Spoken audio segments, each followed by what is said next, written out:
नमस्कार, संपूर्ण public news में आप सभी का स्वागत है। नीतीश कुमार के बरबोलेपन पर सुशासन बाबू इमेज को लगा बड़ा धक्का। आखिर कैसे होगा जेडीयू का डैमेज कंट्रोल? क्या पार्टी को होगा इससे बड़ा नुकसान?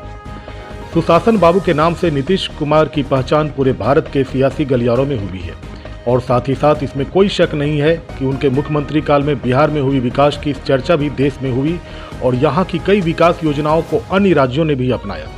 लेकिन हाल के दिनों में नीतीश कुमार की चर्चा देश और दुनिया में उनके बयानों और उनके कई गतिविधियों को लेकर हो रही है।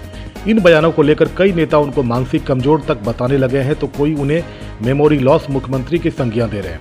यह अलग बात है कि उनकी पार्टी के नेता उनके बचाव में लगे हुए हैं।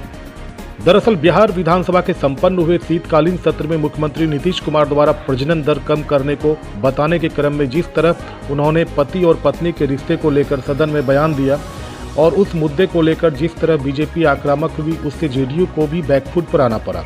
हालांकि मुख्यमंत्री को भी इस गलती का एहसास हुआ और उन्होंने दूसरे दिन ही सार्वजनिक तौर पर न केवल माफी मांगी बल्कि खुद के बयान की निंदा भी की। कहा जा रहा है कि शायद पहली बार किसी नेता ने अपने बयान की निंदा की है। राजनीति के जानकार ये मानते हैं कि जिस तरह से नीतीश के बयान को लेकर हाय तौबा मची, उससे उनकी छवि को एक धक्का लगा है।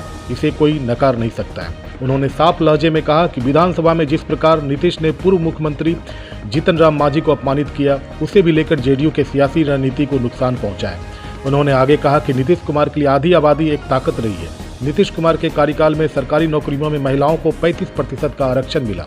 इसका फल यह हुआ कि पिछले कई चुनाव में मतदान के दौरान महिलाओं की लंबी कतार देखी गई है और इसका लाभ जेडीयू को मिला।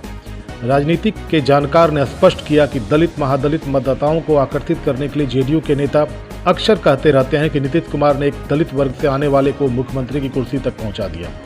नीतीश के मेरी मूर्खता थी कि मैंने मांझी को मुख्यमंत्री बना दिया के बाद शायद अब जेडीयू के नेता यह बयान नहीं दे सकेंगे। जेडीयू के नेता और बिहार के मंत्री श्रवण कुमार कहते हैं कि बिहार में विकास की सियासत शुरू हो गई है। बिहार में तरक्की की बात होती है, तरक्की की सियासत चालू है। बिहार में अब सिर्फ आपसी प्रेम, भाईचारा और सौहार्द की बातें चलेगी। उन्होंने यह भी कहा कि यदि जीतन राम मांझी सही दिशा में जाते तो उनकी हालत ऐसी नहीं होती। जिसको राज का ताज पहनाया गया, वे अपनी गरिमा को बचा नहीं पाए। इधर बीजेपी के प्रवक्ता राकेश कुमार सिंह कहते हैं कि बीजेपी पहले ही कह चुकी है कि नीतीश कुमार मेमोरी लॉस मुख्यमंत्री है। उन्होंने कहा कि हाल के दिनों में गौर से देखें तो उन्हें कई बातें याद नहीं रहती। वे बताते हैं कि जब वे सदन में पूर्व सीएम मांझी के खिलाफ बोल रहे थे तो तब उनकी पार्टी के ही नेता उन्हें बैठाने की कोशिश कर रहे थे, लेकिन वे बिना पूरी बात रखे नहीं बोले। उन्होंने यह भी माना कि नीतीश की छवि नाप तोलकर बोलने वाले नेता की रही है, लेकिन जब से वे आरजेडी के साथ गए हैं उनके अंदाज बदल गए हैं। बहरहाल इसमें दो मत नहीं कि नीतीश के हाल के बयानों से उनकी छवि को नुकसान हुआ है, लेकिन अब देखने वाली बात होगी जेडीयू अपने नेता की सुशासन वाली साख या सियासी आभा फिर से लौटा पाती है या फिर इसका फायदा आरजेडी बीजेपी पार्टी को मिलेगी। ये तो वक्त ही बताएगा। आप सभी से गुजारिश है कि हमारे चैनल को अगर सब्सक्राइब नहीं किया है तो सब्सक्राइब कर लें और बेल में जाकर के ऑल का नोटिफिकेशन जरूर दबाएं, जिससे आपको हमारे न्यूज़ सबसे पहले पहुंचे। बहुत बहुत धन्यवाद।